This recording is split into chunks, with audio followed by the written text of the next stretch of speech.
the hidden, desperate race for atomic supremacy, defined a crucial, silent scientific front of World War II. For the secretive Nazi uranium club, heavy water, deuterium oxide, D2O, was unequivocally recognized as the single essential moderator, the component critically needed to slow down fast-moving neutrons effectively without prematurely absorbing them. This process was absolutely necessary to achieve a self-sustaining nuclear chain reaction within a research reactor, which, if successful, could then be used to breed the extremely potent plutonium-239, Pu-239, the highly weapons-grade material required for an implosion-style atomic bomb. Unlike the rival American Manhattan Project, which strategically utilized highly purified graphite as its moderator, the conservative German program, guided by the eminent physicist Werner Heisenberg, had staked its entire limited resources almost exclusively on heavy water. Consequently, the only industrial facility in the entire world capable of producing heavy water in the required industrial quantities was the massive Norsk hydro plant at Vemork in German-occupied Telemark, Norway, instantly making it a target of supreme, almost existential strategic importance for the Allied war effort. The vast Vemork hydroelectric plant was not merely a factory. It was a formidable natural and man-made fortress uniquely built directly into the harsh landscape of Telemark, Norway. Located high on a sheer cliff face overlooking a dizzying 656-foot, 200-meter deep ravine, the complex benefited from immense natural protection provided by the Mona River Gorge and the vast, desolate, and frozen Hardangervidda mountain plateau surrounding it.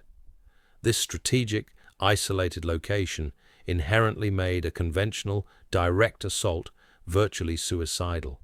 By late 1942, under meticulous German control, the facility was further heavily fortified with strategically placed landmines, blinding floodlights, concrete sentry posts, and anti-aircraft gun emplacements. Access was strictly limited to a single, heavily guarded suspension bridge spanning the gorge. Crucially, the heavy water production cells themselves were deliberately located deep in the plant's massive concrete basement, shielded by thick layers of concrete and metal, making the core target virtually immune to all forms of conventional Allied aerial bombing. The immense urgency felt by the Allies to permanently halt the German nuclear program led to two disastrous, failed earlier attempts preceding Gunnerside.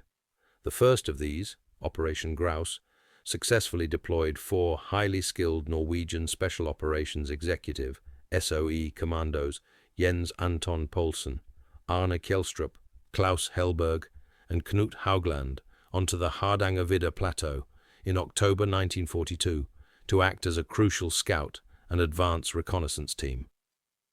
However, the subsequent main British effort, codenamed Operation Freshman, proved to be a catastrophic, lethal failure. 2 Halifax bombers, each valiantly towing a fragile Hamilcar glider carrying British airborne engineers, crashed in severe adverse weather conditions and navigational error in November 1942. Tragically, nearly all 41 participants were either killed instantly in the crashes or, worse, were captured alive by the Gestapo, subjected to brutal torture, and immediately executed under Hitler's standing, infamous commando order. The failure not only cost dozens of lives, but served only to confirm the plant's strategic significance to the Germans, leading to even greater fortifications. Following the devastating failure of Operation Freshman, the British SOE's highly effective Norwegian section, led by Major Leif Tronstad, a key figure and a former Vemork chemist who possessed intimate knowledge of the plant, meticulously conceived a new, highly covert and strategically sound plan, Operation Gunnerside. This operation would rely on a small 6-man team of highly specialized SOE-trained Norwegian commandos drawn from the legendary Company Linge, Norwegian Independent Company 1. These men were the quintessential example of the modern commandos, trained not as traditional infantry, but as highly autonomous specialists skilled in sabotage, espionage, and cold weather survival, operating deep behind enemy lines with minimal support. Led by the exceptionally young Second Lieutenant Joachim Runneberg, then only 23 years old, the team was paradropped onto the vast Hardangervidda Plateau on the frigid night of February 16, 1943. Their critical task was to rendezvous with the 4 surviving seasoned grouse members, who had heroically endured months of extreme isolation, living entirely off the land by hunting reindeer in the frozen wilderness. The combined team of 10 highly skilled men would then execute the most daring and high-stakes act of industrial sabotage of the entire war. The final approach to the Vemork plant was a strategic masterclass in exploiting the German complacency, born of overconfidence and relying on local geographical knowledge. German guards were entirely focused on the easily visible and defendable suspension bridge across the gorge. Runneberg's combined team chose the one route the Germans considered utterly impossible to traverse in the depths of winter, descending into the 200-meter deep gorge in the valley floor, crossing the treacherous, half-frozen Mona River at the bottom, and then silently scaling the sheer, icy 500-foot, 150-meter cliff face on the far side, situated directly beneath the plant. This desperate, audacious route was crucially unmined, and German guards rarely patrolled it due to the perceived physical impossibility of the climb. The commandos successfully descended the ravine and hauled themselves and their 100 pounds of specialized equipment up the icy cliff face, reaching the plant perimeter completely undetected. Upon reaching the immediate perimeter of the plant, the team used bolt cutters to silently breach the main security fence. They then immediately split into a compact demolition team led by Runneberg and a dedicated cover team. The demolition team benefited immensely from crucial insider knowledge provided by loyal Norwegian personnel who still worked inside the highly secretive plant. They knew that the main basement, where the critical heavy water cells were housed, was uniquely accessible via a secret, largely unguarded cable tunnel that ran into the central electrolysis chamber. Runneberg and his team stealthily crawled through the tight, dark concrete cable duct, utilizing their stealth and small size, and successfully entered the basement, startling the single Norwegian foreman who was on duty.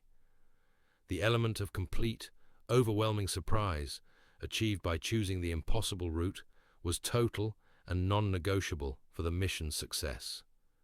The immediate target was the heart of the facility, the high-concentration plant, a sealed room containing the 18 critical electrolysis cells that performed the final high-concentration separation of heavy water.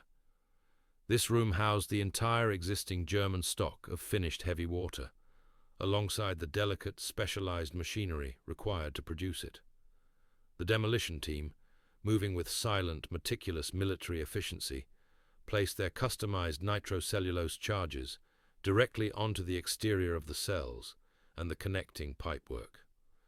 To strategically minimize collateral structural damage and avoid killing the loyal Norwegian workers or the German guards, the team chose to only destroy the critical production equipment and the finished heavy water stock, not the entire massive power station. They successfully destroyed over 1,100 pounds, 500 klasers of finished heavy water stock. The timed detonation was critically set for just 2 minutes, allowing only a razor-thin margin for the commandos' escape. Before lighting the short fuse, the demolition team S, second in command, Knut Haukelid, had an astonishingly composed and calm exchange with the Norwegian foreman, assuring him they were SOE-trained Norwegians, acting under Allied orders, and that his life was not in danger. Runneberg then personally lit the short fuses, and, in a final act of psychological warfare, placed a single alarm clock near the explosives to act as a decoy and successfully confuse the German guards about the exact timing and location of the blast. The team then immediately sprinted from the room, escaping back through the narrow cable duct and through the perimeter fence just seconds before the explosion ripped through the basement, decisively destroying the heavy water production facility without killing any of the workers or guards. The resulting explosion was deafening inside the reinforced plant's basement, but thanks to the overwhelming noise of the running hydroelectric turbines and thick concrete, the detonation was surprisingly muffled outside. German guards, upon first hearing the muted blast, initially assumed it was a routine, non-critical industrial accident or a boiler failure. When the immense surgical damage was finally assessed, the Germans were stunned and enraged by the meticulous precision of the attack. General Nicholas von Falkenhorst, the supreme head of German military forces in Norway, personally and famously referred to the execution of Operation Gunnerside as the most splendid coup he had ever witnessed in his military career. The sheer audacity, precision, and complete success of the raid, which achieved its objective without a single fatality among the commandos or the loyal Norwegian workers, instantly cemented its legendary status in military history. Immediately following the successful blast, the 10 commandos fled the site, rapidly scaling down the ravine wall and then immediately utilizing their exceptional training and skiing skills to escape across the vast, unforgiving and frozen Hardangervidda Plateau. A massive, intensive German search operation involving over 3,000 highly trained soldiers was immediately dispatched to comb the entire area, utilizing scout planes and dedicated ski patrols. However, the Gunnerside team, expertly dressed in full white snow camouflage and masters of survival, were highly skilled in blending into the harsh terrain. They split into smaller, independent groups. 5 of the men skied an astonishing distance of over 250 miles, 400 kilometers, through blizzards and extreme cold to successfully reach neutral Sweden in a grueling 2-week escape, while the others remained covertly in Norway for further resistance work or sought separate routes to Oslo. Operation Gunnerside represented a critical, major, temporary victory in the hidden nuclear arms race.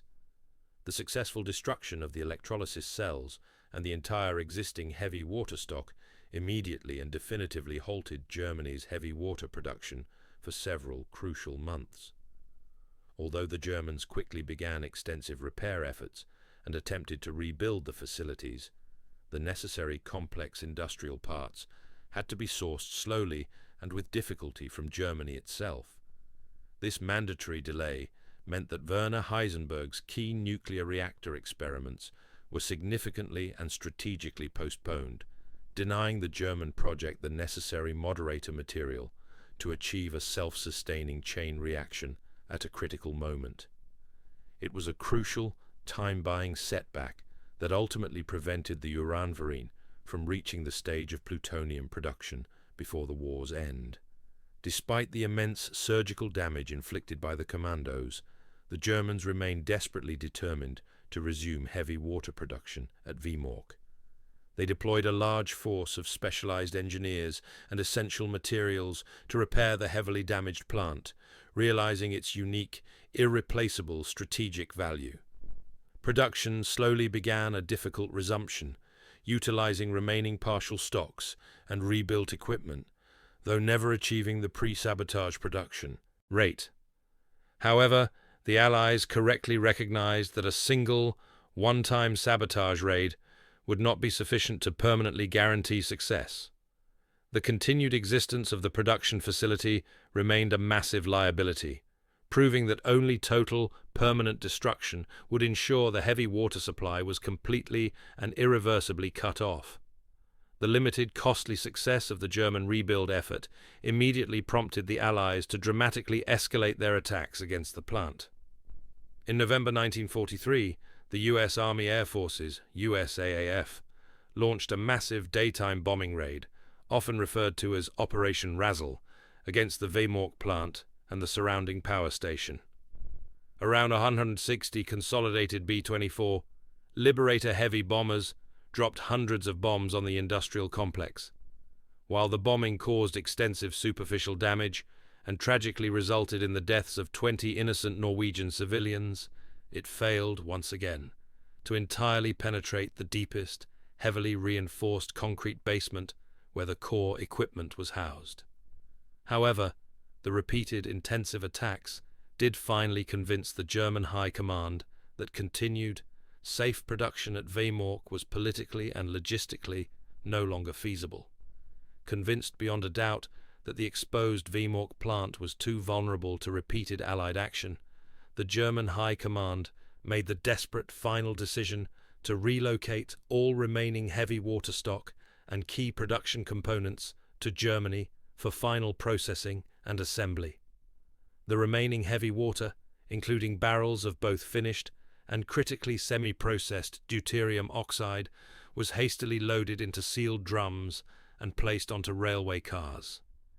This shipment was planned to cross Lake Tinn via the large SF Hydro train ferry, a crucial yet tragically unguarded link in the German supply chain, before continuing its journey south to Germany.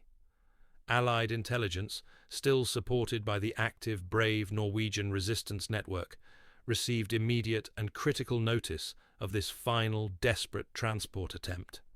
The final definitive act of sabotage was executed in February 1944 by a small, courageous three-man team led by the seasoned Gunnerside veteran Knut Haukelid, who had remained covertly in Norway.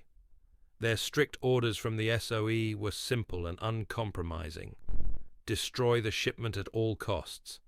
Haukelid and two locally recruited, highly motivated resistance fighters successfully infiltrated the ferry Hydro the night before its scheduled sailing. They strategically placed approximately 18.75 pounds, 8.5 kilogallons, of powerful plastic explosives fitted with a timed fuse against the hull, positioned directly beneath the railway cars containing the heavy water barrels. The mission was a necessary, calculated, and tragic risk, as it meant sacrificing the lives of innocent Norwegian civilians who might be aboard. On the clear, cold morning of Sunday, February 20th, 1944, as the SF Hydro reached the deepest part of Lake Tinn, the powerful charge detonated precisely on schedule. The ferry immediately began to list and sank rapidly, plunging its entire cargo, including the crucial, irreplaceable drums of heavy water, to the bottom of the lake, over 300 feet, 400 meters down. The explosion tragically claimed the lives of 18 people aboard, including 4 German soldiers and 14 Norwegian civilians. However, the most vital strategic cargo was irretrievably lost to the icy depths. The sinking of the Hydro was the definitive, final success in the entire heavy water war, ensuring that Germany could no longer access the essential moderator needed to advance their nuclear research program. Heavy water's specialized role in the German nuclear project was its function as a neutron moderator. Nuclear fission in uranium is achieved by having neutrons split atomic nuclei. However, the neutrons released by initial fission are generally too fast to sustain a reaction efficiently in natural uranium, U-238. A moderator is required to slow these neutrons down to thermal speeds, making them far more likely to successfully split the rare U-235 isotope, thereby sustaining the crucial chain reaction. Because the conservative German scientists had, due to a likely experimental error, mistakenly dismissed readily available graphite as a suitable moderator, their entire nuclear program became perilously reliant on the single limited supply of heavy water produced only at Vemork, making the plant's destruction a disproportionately critical blow to the German effort. The series of persistent, successful sabotage operations, culminating decisively in the sinking of the SF Hydro, critically and permanently delayed the German nuclear project to the point of absolute irrelevance. While the Germans had achieved rudimentary theoretical designs for a nuclear reactor, they never secured enough heavy water to build a working prototype that could sustain a chain reaction. This strategic victory contrasts sharply with the American Manhattan Project, which successfully utilized purified graphite moderators and had access to immense, dedicated industrial resources, successfully developing and deploying the atomic bomb before the end of the war. Operation Gunnerside is consistently credited by historians as buying the Allies the necessary time, the most critical resource, to decisively win the nuclear race. The incredible success of Operation Gunnerside was compounded by the remarkable fact that no commandos were captured or killed during the mission, or the subsequent grueling 2-week, 250-mile escape to neutral Sweden. This total success rate, especially when powerfully contrasted with the devastating failure and loss of life during Operation Freshman, is a profound testament to the meticulous planning of Major Tronstad and the extreme survival skills, local knowledge, and unmatched physical conditioning of the Norwegian commandos. Their desperate escape on skis, successfully evading thousands of German search troops in the relentless, brutal Scandinavian winter, is widely considered one of the most legendary feats of endurance, courage, and military daring in World War II history. Operation Gunnerside is consistently and universally ranked by military historians and strategic analysts as the most successful single act of industrial sabotage of World War II. It demonstrated definitively that a small, highly trained, exceptionally motivated team, utilizing intimate local knowledge and expertly exploiting extreme environmental factors, could achieve strategic results that entirely evaded massive, costly conventional bombing efforts. The raid and the subsequent sinking of the ferry were vital, strategically unparalleled acts that protected the Western Allies from the terrifying, catastrophic possibility of an atomic-armed Nazi Germany, fundamentally changing the course of the war and the ultimate shape of the post-war world. If you enjoyed this video and want to see more, hit the like button and subscribe for more daily content.